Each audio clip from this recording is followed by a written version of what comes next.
Here comes the update. In our favorite Ukrainian game, Cannon Guys, we are greeted by new cool arenas that will open at the beginning of the game. Now you can forget about the old training, it is replaced by a new, cool and vibrant one. But this is not the only new arena. Train, the first and so far the only dynamic arena. You stand on the roof, a breeze is blowing. While playing on it, don't forget to fasten your seatbelts because with every jump you get blown to the side. Also, a new underwater arena. The characters got tired of constantly falling into the water, so they decided to tame the element, and also it seems we saw SpongeBob. After several experiments, not everyone returned, so the heroes decided to set up an entire space station for which the war continues to this day. Join in if you don't want to stand aside. Sweet Islands Petristo is a paradise for those who love sweets because at first glance you just want to take a bite. Yum, the engineering center is a place where crazy ideas are born and cannons get a second, third and even fifth wind. Be sure to check it out, but don't forget to wear a helmet. Testing ground. This is where legends or explosions are born. It's the place where cannons test their strength and players test their nerves. You can access all these new arenas as quickly as possible at the start of the game. Also, the maximum arena was moved from 9,000 trophies to 10,000. Don't forget to like and subscribe to the channel. Well, let's continue. A new mechanic called Reserve Mana ZZ Tamzia.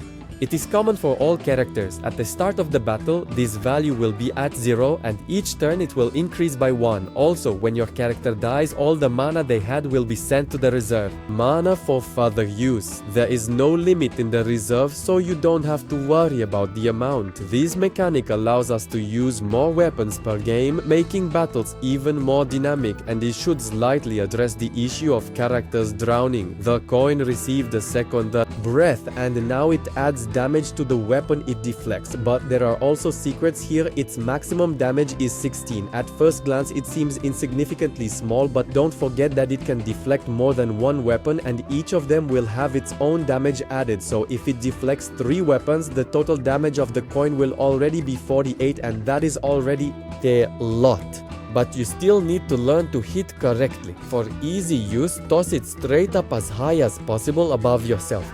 Wait a bit and then start shooting at it. This is the damage you deal with your table, so use it while the developer hasn't fixed it. The harpoon, due to its overpowered nature, now costs 2 mana. Explosive weapons will now deal slightly more damage because, as you know, damage depends on the distance to the center of the explosion. These numbers have been slightly increased. I didn't want to talk about this feature when I was discussing the arenas so as not to spoil the great story. On the space station there is a dome like this. When touch it, it will push the character away and deal a small amount of damage. So be more careful with jumps in this arena or you can push the enemy there. Also, they fixed the fishing rod, specifically the card it steals. Now that card is sent to the end of the opponent's queue.